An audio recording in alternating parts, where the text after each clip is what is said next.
Good morning, friends.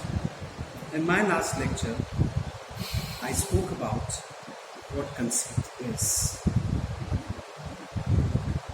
and also talked about conceit as a concept or image, a figure of speech which establishes a striking parallel, usually an elaborate parallel between two vastly and apparently dissimilar things or objects or situations which were likened together with the help of similes and metaphors. And that was the reason that conceits were often very surprising. I even spoke about conceit as having a shocking effect on the reader because they are now novel comparisons, unlike the conventional comparisons that were made in similes and metaphors. I talked about two types of conceits which were distinguished. First one was the Petrarchan conceit, in which was a type of figure used mainly in love poems and which was novel and effective in the Italian poet Petrarch. Though it was even used by the Elizabethan sonnetteers, but it was overused rather, not used as. Today I am talking about the second type of conceit, that is the metaphysical conceit. But the metaphysical conceit is a characteristic figure in John Donne and other metaphysical poets of the 17th century. It was described by Dr. Johnson in a famed passage in his Life of Cooley as a wit, which is a kind of discordia concourse, a combination of dissimilar images or the discovery of occult resemblances in things that were apparently unlike. In this, the most heterogeneous ideas are yoked by violence together. Now, the metaphysical poets exploited all knowledge, whether that knowledge was commonplace or esoteric, whether it was practical, it was theological, it was philosophical, it was true or fabulous. For the vehicles of these figures and their comparisons, whether they were succinct or expanded. They were novel, witty, and at their best, they were startlingly effective.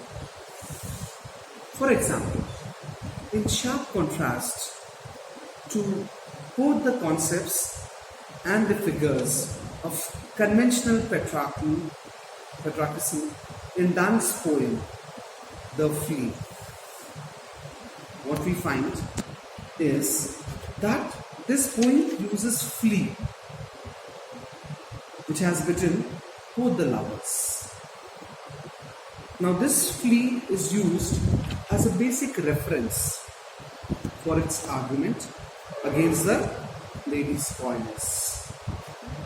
Now, in Donne's The Canonization, as the poetic argument develops, the comparisons for the relationship between the lovers, they move from an area of commerce and business through various actual and mythical birds and diverse forms of historical memorials to a climax which equates the sexual acts and the moral status of the worldly lovers with the actual life and heavenly destination of the unworldly saints.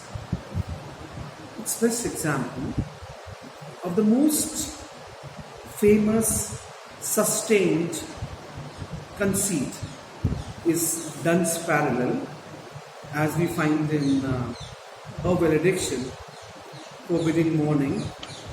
But this parallel is between the continuing relationship of his and his lady's soul.